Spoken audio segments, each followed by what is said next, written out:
Video में हम group two elements यानी कि अल्कलाइन अर्थ मेटल्स को पढ़ने जा रहे हैं और इस एक वीडियो के अंदर तमाम का तमाम चैप्टर जो है वो डिस्कस होगा। टिप्स एंड ट्रिक्स, की नोट्स, ये तमाम चीज़ें हम देखेंगे। मेमोराइजेशन स्ट्रेटेजी भी देखेंगे जो कि आपको एग्जामिनेशन में हेल्प आउट करेगी। ये नोट्स स्टूडेंट्स आपको इस लिंक पर मिल जाएंगे everexams.com।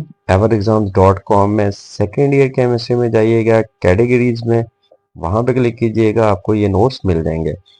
ये लिंक जो है आपको वीडियो की डिस्क्रिप्शन में और फर्स्ट कमेंट में भी मौजूद होगा, वहां से भी आप क्लिक करके इस सोर्स पर पहुंच सकते हैं। राइट, तो शुरू करते हैं आज का chapter. Introduction to group two elements और अल्कलाइन अर्थ मेटल्स में कौन कौन से एलिमेंट्स मौजूद होते हैं? Beryllium, magnesium, calcium, strontium, barium और रेडियम। अब इसमें बच्चों जो रेडियम है ये रेडियो एक्टिव एलिमेंट है, यानी ग्रुप टू के अंदर तो मौजूद है बट ये रेडियो एक्टिव एलिमेंट है। इन एलिमेंट्स को अल्कलाइन अर्थ मेटल्स कहा क्यों जाता है? बिकॉज इनके जो ऑक्साइड्स और हाइड्रो ऑक्साइड्स हैं वो बेसिक यानी कि अल्कलाइन इन नेचर होते हैं and they are found in earth crust, so that is why इनको हम अल्कलाइन अर्थ मेटल्स कहते हैं। इसकी जो की कैरेक्टरिस्टिक्स हैं वो क्या है? इलेक्ट्रॉनिक कन्फिगरेशन, जो कि जनरल इलेक्ट्रॉनिक कन्फिगरेशन है, दैट इज NS2। और NS2 का मतलब क्या है? जितने भी एलिमेंट्स हैं उनके आउटर मोस्ट शेल में यानी कि वैलेंस शेल में 2 इलेक्ट्रॉन्स मौजूद होते हैं। अब अगर ये 2 इलेक्ट्रॉन्स मौजूद है तो इनको ऑक्टेट कंप्लीट करने के लिए 6 मजीद इलेक्ट्रॉन्स की जरूरत होती है। ये क्या करते हैं? अपने दोनों इलेक्ट्रॉन्स निकाल देते हैं, जो कि इजियर काम है, और वैलेंस शेल इलेक्ट्रॉनिक कन्फिगरेशन जो कि नियरेस्ट नोबल गैस की है वो अचीव करते हैं। तो जब ये 2 इलेक्ट्रॉन्स रिलीज करते हैं अपने वैलेंस शेल से तो इन पर पॉजिटिव 2 चार्ज आता है। They are good reducing agent as they get oxidised. अभी जो ऊपर वाला पॉइंट था उसके अंदर हमने ये बात की थी कि ये अपने इलेक्ट्रॉन रिलीज करते हैं, so loss of electron is called oxidation. अगर ये ऑक्सीडाइज हो रहे हैं तो इसके साथ जो एलिमेंट होगा उसको रिड्यूस होना पड़ेगा, so they are good reducing agent. Reactivity increases down the group. Reactivity जो है वो नीचे की तरफ बढ़ती चली जाती है, इसको हम बाद में भी डिस्कस करेंगे, बट यहाँ पे मैं आपको बात बताता चलूं कि जितनी आसानी से ये इलेक्ट्रॉन रिलीज करेंगे इतना ही ज्यादा रिएक्टिव होंगे। They form ionic compound with non metals. Example उठाइए क्लोरीन की और उसको अटैच कर दें कैल्शियम के साथ, कैल्शियम क्लोराइड हो जाएगा। ये आपके पास एक आयनिक कंपाउंड है, सॉल्ट है। Right, what do you have to memorize? Beryllium shows different behavior as compared to the group 2 element due to its small size and high charge density. It forms covalent compound and show amphoteric behavior unlike other members which form predominantly ionic compound. एक unique, एक इनोमिनस behaviour आ सकता है beryllium का। तो beryllium मौजूद है top पे, alkaline earth metals यानी कि ग्रुप 2 के टॉप पे मौजूद है, लेकिन वो डिफरेंट बिहेवियर शो करता है। और उसकी रीजन क्या है? उसकी रीजन बच्चों आपने लिखनी है small size and high charge density. इसकी वजह से यह इलेक्ट्रॉन जो है वो रिलेटिवली रिलीज नहीं करता, रिलेक्टेंट होता है। Instead it share electron. अगर आप बेरिलियम ऑक्साइड देखिए तो एम्फोटेरिक होगा। क्यों एम्फोटेरिक होगा? क्योंकि ये इलेक्ट्रॉन्स जो हैं बेरिलियम ऑक्सीजन के साथ शेयर करता है, तो दैट इज व्हाई ये कोवेलेंट कंपाउंड्स बनाता है। ये जो 3 एलिमेंट्स हैं इनकी इलेक्ट्रॉनिक कॉन्फ़िगरेशन, बेरिलियम का एटॉमिक नंबर 4 है, सो 1s2 2s2। मैग्नीशियम जो है एटॉमिक नंबर 12, सो 1s2 2s2 2p6 3s2। Calcium 20, सो आप मजीद ऐड किया करेंगे 3p6 and 4s2। Physical properties entrance हम बिल्कुल शॉर्ट तरीके से करेंगे, बड़े बड़े पैराग्राफ्स हैं, बट यहाँ पे हम देखेंगे एटॉमिक रेडियस। तो एटॉमिक रेडियस जो है वो नीचे की तरफ बच्चों बढ़ता है, और इसकी रीजन क्या है? शील्डिंग इफेक्ट इंक्रीज कर रहा है, एडिशनल शेल्स जो हैं वो बढ़ते चले जा रहे हैं। जैसे बेरिलियम है, एटॉमिक नंबर 4 है, सो इसमें 2 शेल्स होंगे। उसके बाद आएगा मैग्नीशियम, 3 शेल हो गए। कैल्शियम में 4 शेल हो गए। तो जैसे जैसे आप डाउन द ग्रुप आ रहे हैं शेल्स की तादाद में इजाफा होता चला जा रहा है। दूसरी तरफ आयनाइजेशन एनर्जी। आयनाइजेशन एनर्जी है क्या? मिनिमम अमाउंट ऑफ एनर्जी जो कि किसी भी एटम के वैलेंस शेल को निकालने के लिए रिक्वायर्ड होती है, आयनाइजेशन एनर्जी कहलाती है। डाउन द ग्रुप बच्चों आयनाइजेशन एनर्जी भी इंक्रीज कर रही है, और इसकी वजह क्या है?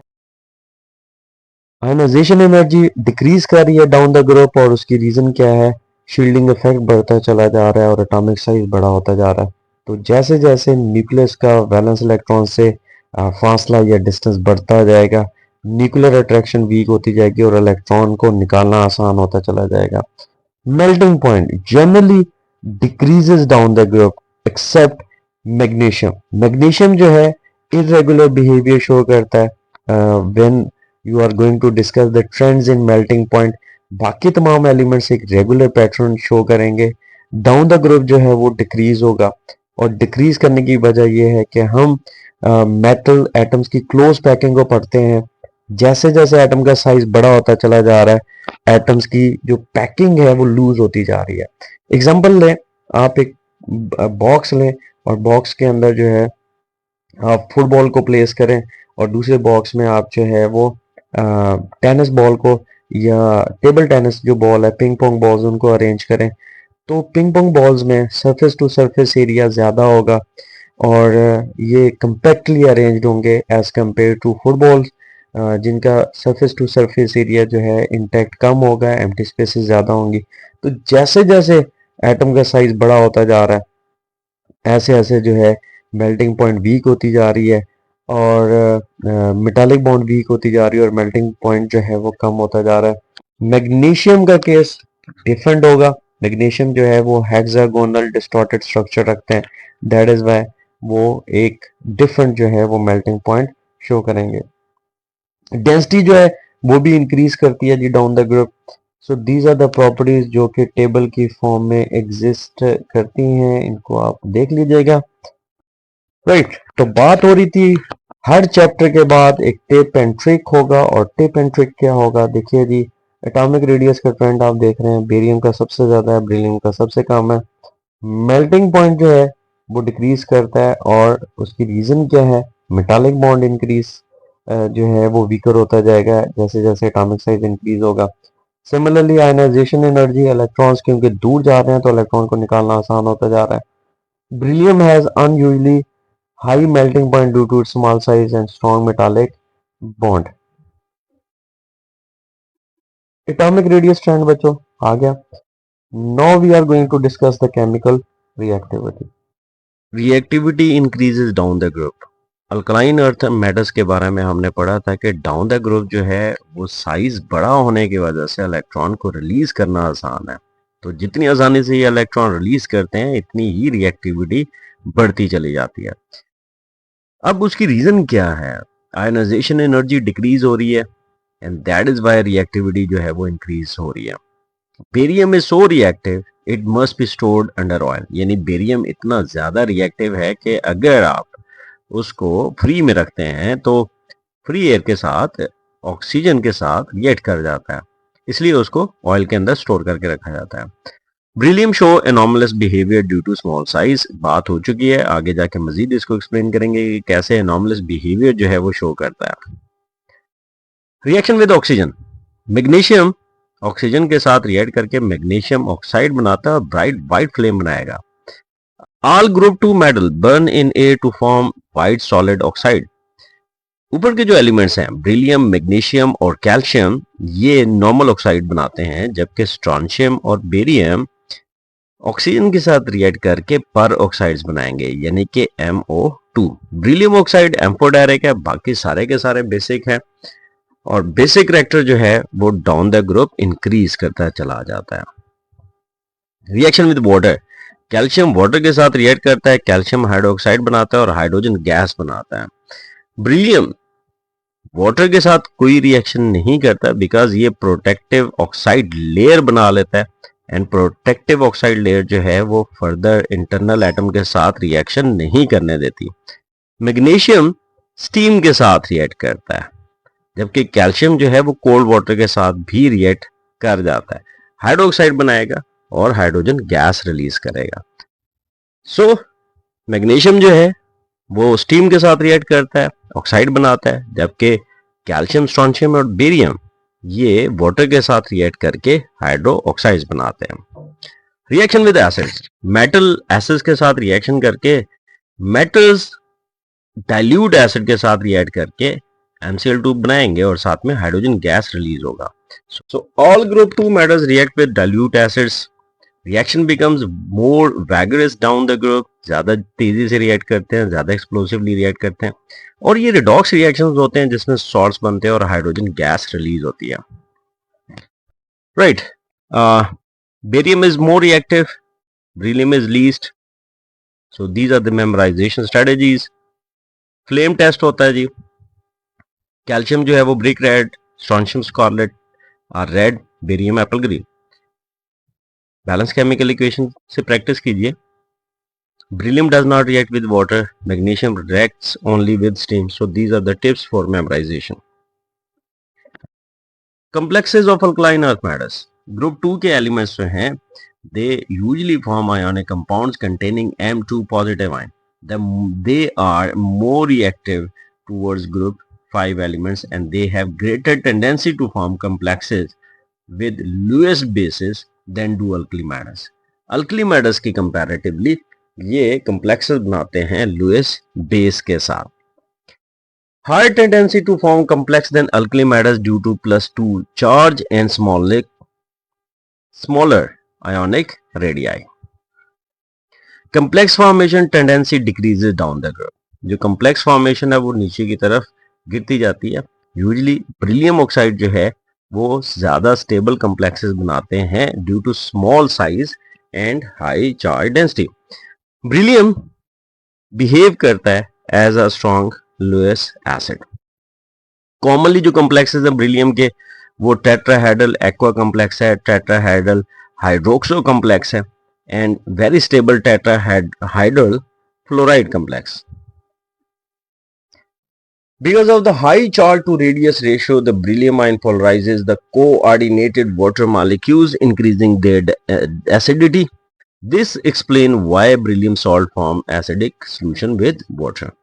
Complexes of heavy alkaline earth metal, magnesium और कैल्शियम जो है वो कोऑर्डिनेशन नंबर 6 या इससे ऊपर के जो कोऑर्डिनेशन कॉम्प्लेक्सेस हैं, मैग्नीशियम और कैल्शियम ऐसे कॉम्प्लेक्सेस बनाते हैं जिसमें इनके कोऑर्डिनेशन 6 या इससे ऊपर होता है। Aqua solution contain octahedral hexa aqua magnesium ions. Magnesium can extend number two using 3s 3p and 2 3d orbitals. तो देखिए यहाँ पे 3s है, 3p है और 2 3d हैं, तो 6 ऑर्बिटल्स जो हैं वो एंगेज होते हैं in the formation of bonds. Extraction and purification process हमारे पास था जी। जनरल एक्सट्रैक्शन प्रोसेस होता क्या है, सबसे पहले जी ओर प्रिपरेशन, यानी आपने एक ऐसा स्टफ लेना है, एक ऐसी चीज लेनी है जिसमें मेटल मौजूद होगी। तो माइनिंग और क्रशिंग करते हैं आप मिनरल्स की, कार्बोनेट्स निकालते हैं, सल्फेट्स निकालते हैं, ऑक्साइड्स निकालते हैं और सिलिकेट्स निकालते हैं। देन रोस्टिंग है जी, थर्मल डिकम्पोजिशन करते हैं, कार्बोनेट्स है तो उनको ऑक्साइड्स में कन्वर्ट करते हैं। देन आफ्टर रिडक्शन होगी, ऑक्सीजन निकलेगा और आपके पास प्योर मेटल आएगी। देन फर्दर रिफाइनिंग टेक्निक के जरिए जो है हम उसको प्योरिफिकेशन करते हैं और एक प्योर मेटल जो है वो एक्सट्रैक्ट करते हैं। फॉर एग्जांपल रोस्टिंग में हम मैग्नीशियम कार्बोनेट हमने एक्सट्रैक्ट किया, उसको हीट किया, तो हीटिंग में जो है उसकी डिकम्पोजिशन हुई, मैग्नीशियम ऑक्साइड बना और साथ में कार्बन डाइऑक्साइड बना। ग्रुप 2 कार्बोनेट्स जो हैं वो ज्यादा अनस्टेबल होते हैं टुवर्ड्स हीट, और इसीलिए आप इस चीज का फायदा उड़ाते हुए हीट करते हैं और हीट करने के ऊपर डिकम्पोज करके उनको ऑक्साइड और कार्बन डाइऑक्साइड में कन्वर्ट करते हैं। Specific extraction method, beryllium extraction extracted from beryl ore. Beryl ore जो है उसका फार्मूला है, इससे हम एक्सट्रैक्ट करते हैं। केमिकल प्रोसेस के अंदर जो है हम acid digestion and solvent extraction जैसी टेक्निक यूज करते हैं और उसके जरिए जो है वो हमारे पास एक ऐसा और आता है जिसमें beryllium की एक स्पेसिफिक क्वांटिटी होती है। प्योरिफिकेशन में हम beryllium हाइड्रोक्साइड को beryllium फ्लोराइड और फिर हम उसको रिड्यूस करते हैं विद मैग्नीशियम। मैग्नीशियम की एक्सट्रैक्शन हम कैसे करेंगे, produce by the electrolysis of molten magnesium chloride, sea water से या ब्राइन से हम हासिल करते हैं, उसके इलेक्ट्रोलाइसिस करते हैं और उसके जरिए हमें मैग्नीशियम जो है वो मिलता है। फ्रैक्शनल डिस्टिलेशन या वैक्यूम डिस्टिलेशन का प्रोसेस यूज करके हम इसको प्योरीफाई करते हैं। कैल्शियम, स्ट्रोंशियम और बेरियम जो है they are obtained by reducing their halides with sodium और मैग्नीशियम, यानी सोडियम या मैग्नीशियम के साथ उनके हैलाइड्स को ट्रीट किया जाता है और इस तरीके से हमारे पास जो है एक एनरिच्ड और आता है। Pure samples obtained by the electrolysis of chlorides और ऑक्साइड्स। सो क्लोराइड और ऑक्साइड्स की हम इलेक्ट्रोलाइसिस करते हैं और उसके रिजल्ट में हमारे पास प्योर सैंपल आता है। सेक्शन टिप और मेमोराइजेशन टिप, और इसके अंदर देखिए इलेक्ट्रोलाइसिस जो है वो ऑलमोस्ट हर प्रोसेस, हर एलिमेंट की प्योरिफिकेशन के लिए जो है वो यूज़ किया गया। ब्रिलियम जो है उसके लिए हमने सिर्फ केमिकल प्रोसेस जो है वो यूज़ किए। मैग्नीशियम के लिए हमने जो यूज़ किया source that is the sea water. Thermal decomposition हम ऐसे केस के अंदर करेंगे जहां पे कार्बोनेट्स होंगे और ऑक्साइड मिलेगा। राइट, रेडियम क्लोराइड जो है वो रेडियो एक्टिव है, स्पेशल हैंडलिंग और सेपरेशन जो है वो रिक्वायर्ड होती है। नेक्स्ट हमारा टॉपिक है जी comparison with group one elements. हमने अल्कलाइन अर्थ मेटल्स को कंपेयर करना है अल्कली मेटल के साथ। बैलेंस इलेक्ट्रॉन कितने हैं अल्कली मेटल में? एक, अल्कलाइन अर्थ मेटल में दो हो गए। कॉमन आयन ऑब्वियसली वो मोनोवैलेंट आयन बनाएगा और ये डाईवैलेंट आयन बनाएगा। आयनाइजेशन एनर्जी, अल्कली मेटल की लोअर आयनाइजेशन एनर्जी होती है, अल्कलाइन अर्थ मेटल की हैवी या हायर आयनाइजेशन एनर्जी होती है। अल्कली मेटल वाटर के साथ एक वैगरस रिएक्शन शो करेंगे, अल्कलाइन अर्थ मेटल्स रिएक्ट करेंगे बट कम, और ऊपर वाले तो करेंगे भी नहीं। मेल्टिंग पॉइंट अल्कली मेटल्स का कम होता है एंड अल्कलाइन अर्थ मेटल का higher. Solubility, alkali metals are highly soluble जबकि इनकी सॉलेबिलिटी उससे कम होती है but increases down the group. Carbonate alkali metals के डिकम्पोज नहीं करते हीटिंग पे, जबकि अल्कलाइन अर्थ मेटल्स के कार्बोनेट्स डिकम्पोज करते हैं और डिकम्पोज करके कार्बन डाइऑक्साइड बनाते हैं। इसी तरीके से अल्कली मेटल्स जो है वो कम्प्लेक्स नहीं बनाते एक्सेप्ट लिथियम, जबकि अल्कलाइन अर्थ मेटल्स जो है वो कम्प्लेक्स फॉर्मेशन करते हैं, खास तौर पे वो जो कि स्मॉलर आयन रखते हैं। So these are the key differences we have discuss. अब हम चलते हैं इंपॉर्टेंट टॉपिक की तरफ, thermal stability of carbonates and nitrates. Thermal decomposition जो है वो नीचे की तरफ डिक्रीज करती है, थर्मल स्टेबिलिटी इंक्रीज करेगी। और ये क्यों होगा? Because of decreasing polarising power of the cations, यानी डाउन द ग्रुप जो है जैसे जैसे आप नीचे आते जाएंगे केटाइंस की जो पोलराइज करने की एबिलिटी है एन आइंस को वो कम होती चली जाएगी। Smaller cations polarize anions more effectively. So easier polarization is equal to the easier decomposition. तो आपने ये याद रखना है कि छोटा साइज होगा, चार्ज डेंसिटी ज्यादा होगी, वो आयन पोलराइज करेंगे एनाइंस को ज्यादा इफेक्टिवली और वहीं पे ज्यादा डिकम्पोजिशन जो है वो होगी। राइट, कार्बोनेट की डिकम्पोजिशन में देखिए मैग्नीशियम कार्बोनेट डिकम्पोज करके magnesium oxide and carbon dioxide बना रहा है। नाइट्रेट की डिकम्पोजिशन में कैल्शियम नाइट्रेट, कैल्शियम ऑक्साइड और नाइट्रोजन डाइऑक्साइड और ऑक्सीजन बना रहे हैं। So these are the compounds. Decomposition temperature देखते जाइए, 540 डिग्री सेल्सियस कम टेम्परेचर पे डिकम्पोज हो गया। कैल्शियम कार्बोनेट हाई, स्ट्रोंशियम मजीद हाई और बेरियम कार्बोनेट मजीद हाई। सो हमने क्या चीज देखी यहाँ पर? स्मॉलर जो आयंस हैं वो हाई चार्ज डेंसिटी रखते हैं, they strongly polarize large anions and this distortion weakens the anionic structure. Weaker structure, easier thermal decomposition.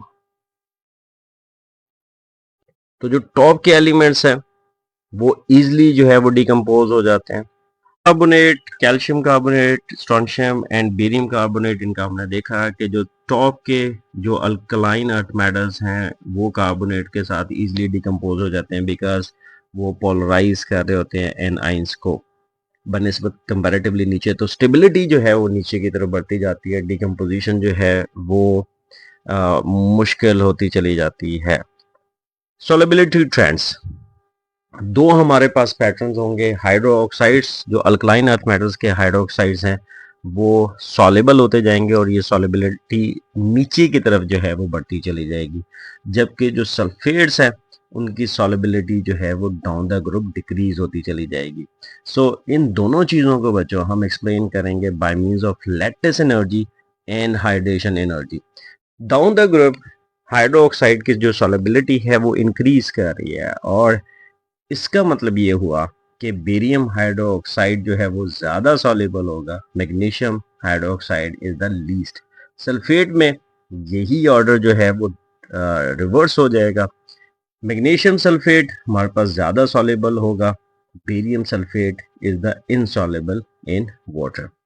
सो यहाँ पे देखिए solubility, magnesium hydroxide 2 × 10⁻⁵, calcium hydroxide की बढ़ गई, स्ट्रोंशियम हाइड्रोक्साइड की मजीद बढ़ गई, बेरियम हाइड्रोक्साइड की मजीद बढ़ गई। सो इस चीज़ से हमारे पास जहन में आया एक पैटर्न कि हाइड्रोक्साइड जो है वो ज़्यादा सॉल्युबल होते जाते हैं जैसे जैसे हम नीचे आते चले जाएंगे, और सल्फेट की जो सॉल्युबिलिटी है वो कम होती जाएगी। Barium hydroxide is more soluble, barium sulphate is insoluble, that is used in medicines. So beryllium compounds often show different behavior, but यहाँ पे ये चीज जो है वो एक्सेप्शन के तौर पे देखी जाती है। राइट, अब रीजन क्या होती है जी?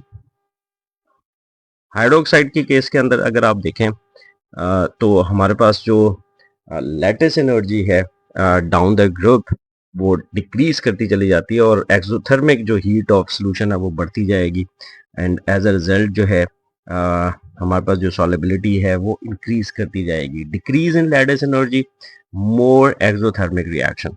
सल्फेट के केस में लैटिस एनर्जी तो कम हो रही है, बट एंडोथर्मिक जो एंथैल्पी है वो बढ़ रही है, that is why down the group जो है सॉलिबिलिटी डिक्रीज करती चली जाएगी। These are the application. Limestone building material के तौर पे यूज होता है। स्लैक लाइम जो है वो सॉइल ट्रीटमेंट यानी एसिडिक सॉइल को ट्रीट करने के लिए यूज हो रहा है। Barium sulphate X ray contrast medium के तौर पे यूज होता है। मैग्नीशियम हाइड्रोक्साइड जो है वो स्टमक की एसिडिटी को कम करने के लिए यूज होगा। कैल्शियम कार्बोनेट एंटासिड के तौर पे, कैल्शियम सप्लीमेंट के तौर पे। ब्रिलियम जो है वो एरोस्पेस एप्लीकेशन और एक्सरे विंडोज। मैग्नीशियम जो है वो alloys and polytechnic bright white light.